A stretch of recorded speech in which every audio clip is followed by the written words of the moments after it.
ওম শান্তি। 4/4/2024 মুরলি। বাবা বলছেন, মিষ্টি বাচ্চারা, ঘর পরিবারে থেকেও পারলৌকিক বাবার কাছ থেকে সম্পূর্ণ অবিনাশী উত্তরাধিকার গ্রহণ করতে হবে। সুতরাং নিজের সব কিছু এক্সচেঞ্জ করে নাও। এ হলো অনেক বড় বিজনেস। প্রশ্ন, ড্রামার জ্ঞান কোন বিষয়ে বাচ্চারা তোমাদের অনেক সাহায্য করে থাকে? উত্তর, যখন শরীর রোগগ্রস্ত হয়ে পড়ে তখন ড্রামার জ্ঞান অনেক সহযোগ প্রদান করে থাকে। কেননা তোমরা জানো যে এই ড্রামা হুবহু রিপিট হচ্ছে। এখানে কান্নাকাটি দুঃখ করার কোনো প্রশ্নই নেই। কর্মের হিসাব নিকাশ মেটাতে হবে। 21 জন্মের সুখের উপহারের সাথে তুলনা করলে এই দুঃখ কিছুই নয়। এই জ্ঞান সম্পূর্ণ না থাকার কারণে ছটফট করে থাকে। ওম শান্তি। ভগবান উবাচ, ভগবান তাঁকেই বলা হয় যার নিজের কোনো শরীর নেই। এমনটাও নয় যে ভগবানের নাম রূপ দেশ কাল কিছুই নেই, তা নয়। ভগবানের শরীর নেই। এছাড়া কিন্তু সমস্ত আত্মাদের নিজের নিজের শরীর আছে। এখন বাবা বলছেন, মিষ্টি মিষ্টি আত্মিক বাচ্চারা, নিজেকে আত্মা মনে করে বসো। প্রকৃত অর্থে আত্মাই শোনে, রোল প্লে করে, শরীর দ্বারা কর্ম করে। আত্মাই সংস্কার নিয়ে যায়। ভালো মন্দ কর্মের ফলও আত্মাই ভোগ করে শরীরের সাথে। শরীর ছাড়া তো ভোগ হতে পারে না। তাই বাবা বলেন, নিজেকে আত্মা মনে করে বসো। বাবা আমাদের শোনান। আমরা আত্মারা এই শরীর রূপী কর্মেন্দ্রিয় দ্বারা শুনি। ভগবান উবাচ, মন মনা ভব।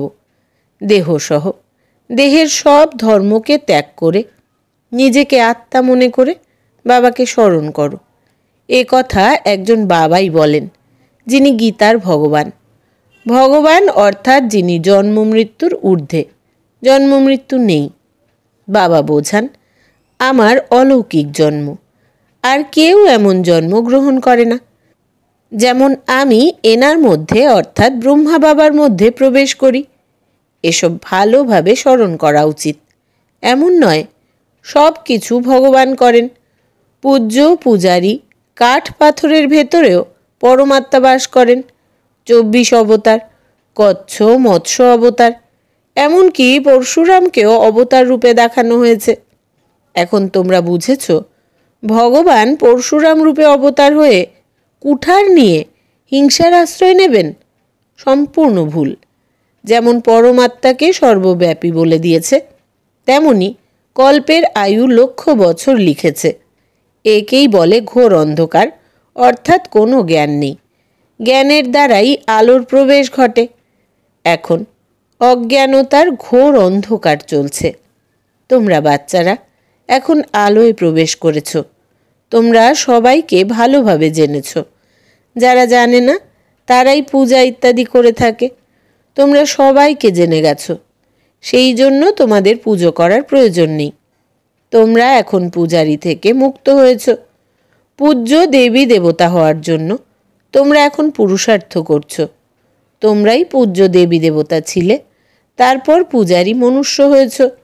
মানুষের মধ্যেই আছে আসুরি গুণ, আর তাই নিয়ে গীতও আছে। মানুষকে দেবতা করে তোলে। মানুষকে দেবতা করে তুলতে বেশি সময় লাগে না, 1 সেকেন্ডেই দেবতা করে তোলেন। বাচ্চারা বাবাকে চেনার সাথে সাথেই শিব বাবা বলতে শুরু করে। বাবা বললেই অন্তরে এটাই জেগে ওঠে যে আমরা বিশ্বের স্বর্গের মালিক হতে যাচ্ছি। ইনি হলেন অসীম জগতের পিতা। এখন তোমরা দ্রুততার সাথে বাবার হয়ে উঠেছ। বাবা বলেন, ঘর পরিবারে থেকেই এখন তোমরা পারলৌকিক বাবার কাছ থেকে এই অবিনাশী উত্তরাধিকার গ্রহণ করো। লৌকিক উত্তরাধিকার তো তোমরা নিয়েই আসছো। এখন লৌকিক বর্ষাকে পারলৌকিক উত্তরাধিকারের সাথে এক্সচেঞ্জ করে নাও। কত সুন্দর সওদা! লৌকিক উত্তরাধিকার দিয়ে কি হবে? এ হলো অনন্ত অধিকার, যা গরিবরা চট করে গ্রহণ করে নেয়। বাবা গরিবদেরই দত্তক নিয়ে থাকেন। বাবা হলেন দীনবন্ধু, তাই না? গীতও আছে, আমি দীনবন্ধু। ভারত সবচেয়ে গরিব। আমিও আসি এই ভারতে। এখানে এসে ভারতকে বিত্তবান করে তুলি। ভারতের মহিমা প্রসিদ্ধ। এ হলো সবচেয়ে বড় তীর্থ। কিন্তু কল্পের আয়ু দীর্ঘ করে দেওয়ার জন্য সম্পূর্ণ ভুলে গেছে। ভাবে ভারত খুব বিত্তশালী ছিল, এখন গরিব হয়ে গেছে। আগে সবজি আনাজ সব এখান থেকে বিদেশ যেত, এখন বুঝেছে ভারত গরিব হয়ে গেছে, তাই সাহায্য করে থাকে। এমনও তো হয়, যখন কোনো বিখ্যাত মানুষ অসফল হয় তখন সবাই মিলে আলাপ আলোচনা করে তাকে সাহায্য করা হয়। এই ভারত সবচেয়ে প্রাচীন। ভারতই স্বর্গ ছিল। সর্বপ্রথম আদি সনাতন দেবী দেবতা ধর্ম ছিল। শুধুমাত্র সময় দীর্ঘ করে দেওয়ার জন্য মুষড়ে পড়ে। ভারতকেও কতভাবে সাহায্য করা হয়। বাবাকেও ভারতেই আসতে হয়। তোমরা বাচ্চারা জানো, আমরা এখন বাবার কাছ থেকে অবিনাশী উত্তরাধিকার গ্রহণ করছি। লৌকিক বাবার কাছ থেকে পাওয়া উত্তরাধিকার পারলৌকিক বাবার সাথে এক্সচেঞ্জ করছি, যেমন ব্রহ্মা বাবা করেছিলেন। দেখেছিলেন পারলৌকিক বাবার কাছ থেকে রাজ মুকুট, রাজ সিংহাসন প্রাপ্ত হয়। কোথায় সেই বাদশাহী আর কোথায় এই সামান্য গদি? বলাও হয়ে থাকে ফলোফাদার। এখানে না খেয়ে মরবার কোনো প্রশ্নই নেই। বাবা বলেন, ট্রাস্টি হয়ে সব কিছুর প্রতি যত্নশীল হও। বাবা এসে সহজ পথ বলে দেন। বাচ্চারা অনেক কষ্টের দিন দেখেছে, তবেই তো বাবাকে আহ্বান করে, হে পরমপিতা পরমাত্মা, দয়া করো। সুখের সময় কেউ বাবাকে স্মরণ করে না, দুঃখের সময় সবাই বাবার নাম জপতে থাকে। এখন বাবা বলে দিচ্ছেন কিভাবে স্মরণ করা উচিত। তোমাদের তো স্মরণ করাও আসে না, আমি এসেই তোমাদের বলে দিই। বাচ্চারা নিজেকে আত্মা মনে করে পারলৌকিক বাবাকে স্মরণ করলে তোমাদের পাপ বিনষ্ট হয়ে যাবে।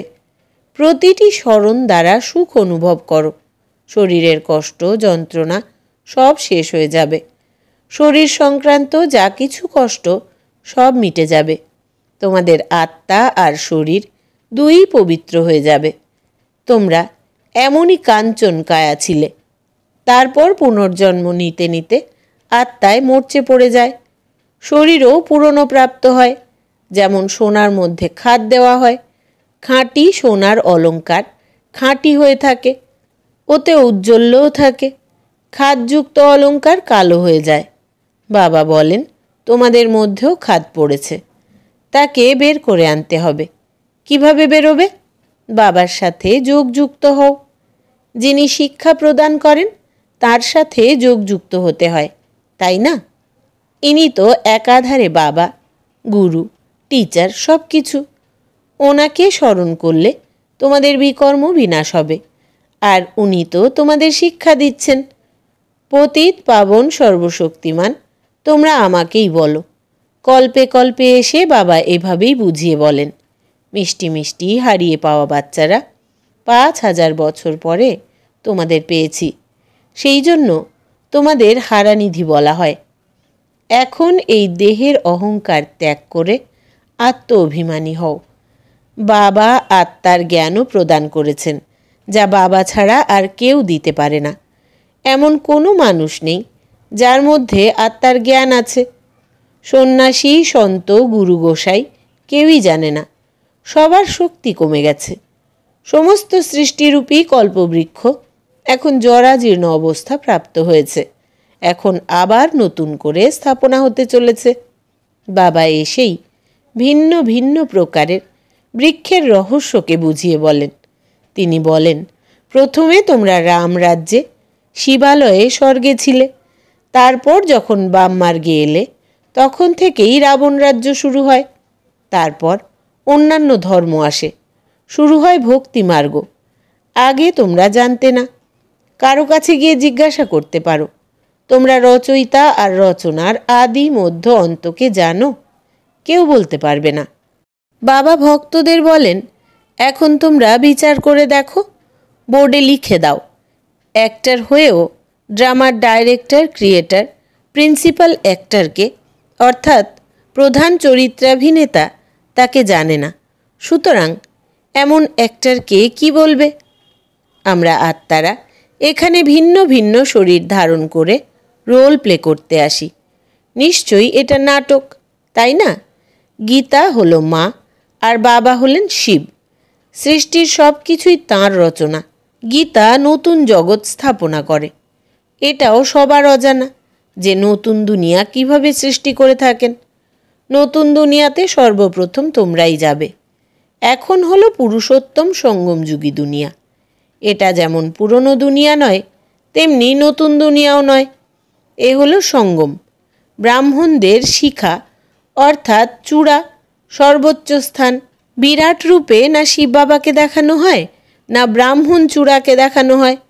তোমরা তো চূড়াও দেখেছ, একদম ওপরেই। সেখানে তোমরা ব্রাহ্মণেরা বসে আছো। দেবতাদের পরে আসে ক্ষত্রিয়। দাপর থেকে শুরু হয় পেটের জন্য পূজারী, তারপর তারাই শূদ্রে পরিণত হয়। এ হলো ডিগবাজি খাওয়া। এই ডিগবাজিকেই তোমরা শুধুমাত্র স্মরণ করো। এটাই তোমাদের জন্য 84 জন্মের যাত্রা। সেকেন্ডেই সব স্মরণে এসে যায়। আমরা এভাবেই চক্রাকারে ঘুরছি। এটাই সঠিক চিত্র। ওটা ভক্তিমার্গের ভুল। বাবা ছাড়া সঠিক চিত্র আর কেউ তৈরি করতে পারে না। এই চিত্র দ্বারাই বাবা বুঝিয়ে বলেন, তোমরা এইভাবেই ডিগবাজি খেয়ে চলেছ। সেকেন্ডে তোমাদের যাত্রা শুরু হয়। এতে কষ্টের কোনো ব্যাপার নেই।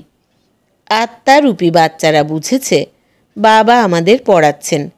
এই সৎসঙ্গ হলো যিনি সত্য সেই বাবার সাথে। ওটা লৌকিক হলো মিথ্যে সঙ্গ। সত্যখণ্ড বাবাই এসে স্থাপন করেন। মানুষের কোনো শক্তি নেই স্থাপন করার। ভগবানই করতে পারেন। ভগবানকেই জ্ঞানের সাগর বলা হয়। সাধু সন্ন্যাসীরা জানে না যে এ হলো পরমাত্মার মহিমা। ওই শান্তির সাগর এসে তোমাদের শান্তি প্রদান করছেন। অমৃতবেলায় তোমরা ড্রিল করো, শরীর থেকে আলাদা হয়ে বাবার স্মরণে থাকো। এখানে তোমরা এসেছো জীবিত হয়েও মৃতপ্রায় থাকতে। বাবার প্রতি পূর্ণ সমর্পিত হয়ে ওঠো তোমরা। এই পুরানো দুনিয়ার এটা পুরানো শরীর। এর প্রতি যেন ঘৃণা জন্মে গেছে। একেই ত্যাগ করে চলে যাব। কিছুই যেন স্মরণে না আসে। সব কিছু তোমরা ভুলে গেছো। তোমরা বলেও থাকো ভগবানই সব কিছু দিয়েছেন। সুতরাং এখন ওনাকে সব কিছু দিয়ে দাও। ভগবান তোমাদের বলেন তোমরা ট্রাস্টি হও। ভগবান ট্রাস্টি হবেন না। তোমরা ট্রাস্টি হয়ে ওঠো। তখন আর পাপ করবে না। আগে পাপ আত্মাদের সাথে লেনদেন হয়ে এসেছে। এখন সঙ্গম যুগে তোমাদের পাপ আত্মাদের সাথে কোনো লেনদেন নেই। পাপ আত্মাদের দান করলে পাপ মাথায় চড়ে যাবে। বলো ঈশ্বরার্থে, আর দান করছো পাপ আত্মাদের। বাবা তো কিছুই নেন না। বাবা বলেন সেন্টার খোলো, এতে অনেকের কল্যাণ হবে। বাবা বুঝিয়ে বলেন যা কিছুই হচ্ছে হুবহু ড্রামা অনুসারে রিপিট হচ্ছে। এর মধ্যে কান্নাকাটি দুঃখ প্রকাশ করার কোনো প্রশ্নই নেই। কর্মের হিসেব নিকেশ মিটছে। এটা তো ভালোই হচ্ছে। বৈদ্যরা বলে সব রোগ উথলে বাইরে বেরিয়ে আসবে। বাবাও বলে থাকেন বাকি থাকা হিসেব নিকেশ মিটিয়ে ফেলতে হবে। হয় যোগ দ্বারা, নতুবা সাজা খেয়ে মেটাতে হবে। সাজা তো খুব কড়া। রোগ ভোগ ইত্যাদি দ্বারা মিটে গেলে সেটাও অনেক ভালো। ওই দুঃখ 21 জন্মের সুখের উপহারের কাছে কিছুই নয়, কেননা সেখানে অনন্ত সুখ। জ্ঞান সম্পূর্ণ না থাকার কারণে অসুখ বিসুখে ছটফট করতে থাকে। রোগগ্রস্ত হয়ে পড়ে যখন, তখন ভগবানকে স্মরণ করে। সেটাও ভালো। একজনকেই স্মরণ করতে হবে। বাবাও কথা বোঝান। ওরা ওদের গুরুকে স্মরণ করে। গুরু তো অনেকেই আছে। এক সদ্গুরুকে তোমরাই জানো। তিনি হলেন সর্বশক্তির অধিকারী। বাবা বলেন আমি এইসব বেদ গ্রন্থ ইত্যাদি জানি। এসবই হলো ভক্তিমার্গের সামগ্রী। এর দ্বারা আমাকে পাওয়া যায় না। বাবা আসেন এই পাপ আত্মাদের দুনিয়ায়। এখানে পুণ্য আত্মা কোথা থেকে আসবে? যে সম্পূর্ণ 84 জন্মগ্রহণ করেছে তার শরীরেই আসি। সর্বপ্রথম সেই শোনে। বাবা বলেন, এখানে তোমাদের স্মরণের যাত্রা ভালো হয়। যদিও তুফান আসবে, কিন্তু বাবা বোঝাতে থাকেন যে নিজেকে আত্মা মনে করে বাবাকে স্মরণ করো। কল্পপূর্বেও তোমরা এভাবেই জ্ঞান শুনেছিলে, প্রতিদিনই শুনছ। রাজধানী স্থাপন হতে চলেছে, পুরানো দুনিয়ারও বিনাশ ঘটবে। আচ্ছা, মিষ্টি মিষ্টি হারানিধি বাচ্চাদের প্রতি মাতা পিতা বাপদাদার স্মরণের স্নেহসুমন আর সুপ্রভাত। আত্মাদের পিতা তার আত্মারূপী বাচ্চাদেরকে জানাচ্ছেন নমস্কার। আমরা আত্মা সন্তানেরা আমাদের আত্মা পিতাকে জানাই স্মরণের স্নেহসুমন, সুপ্রভাত আর নমস্কার। ধারণার জন্য মুখ্য সার: 1. অমৃতবেলায় উঠে শরীর থেকে ডিট্যাচ হওয়ার ড্রিল করতে হবে। পুরানো দুনিয়া, পুরানো শরীর কিছুই যেন স্মরণে না আসে, সব কিছু ভুলে যেতে হবে। 2. সঙ্গম যুগে পাপাত্মাদের সাথে লেনদেন করা উচিত নয়। কর্মের হিসেব নিকেশ আনন্দের সাথে মেটাতে হবে। কান্নাকাটি বা দুঃখ করা উচিত নয়। সব কিছুই বাবার কাছে সমর্পণ করে ট্রাস্টি হয়ে সামলাতে হবে। বরদান: অনুভবের শক্তির দ্বারা স্বপরিবর্তনকারী তীব্র পুরুষার্থী ভব। বিস্তার: যে কোনো পরিবর্তনের সহজ আধার হলো অনুভবের শক্তি। যতক্ষণ অনুভবের শক্তি না আসে ততক্ষণ অনুভূতি হয় না, আর যতক্ষণ অনুভূতি না হয় ততক্ষণ ব্রাহ্মণ জীবনের বিশেষত্বের ফাউন্ডেশন মজবুত হয় না এবং উৎসাহ উদ্দীপনার চালও থাকে না। যখন অনুভবের শক্তি প্রতিটি কথার অনুভবী বানাবে, তখন তীব্র পুরুষার্থী হয়ে যাবে। অনুভবের শক্তি সব সময়ের জন্য সহজ পরিবর্তন করিয়ে দেয়। স্লোগান: স্নেহের স্বরূপকে সাকারে ইমার্জ করে ব্রহ্মা বাবার সমান হও। স্নেহের স্বরূপকে সাকারে ইমার্জ করে ব্রহ্মা বাবার সমান হও। আচ্ছা, আজকের সমান হচ্ছে আমি তীব্র পুরুষার্থী আত্মা। ওম শান্তি।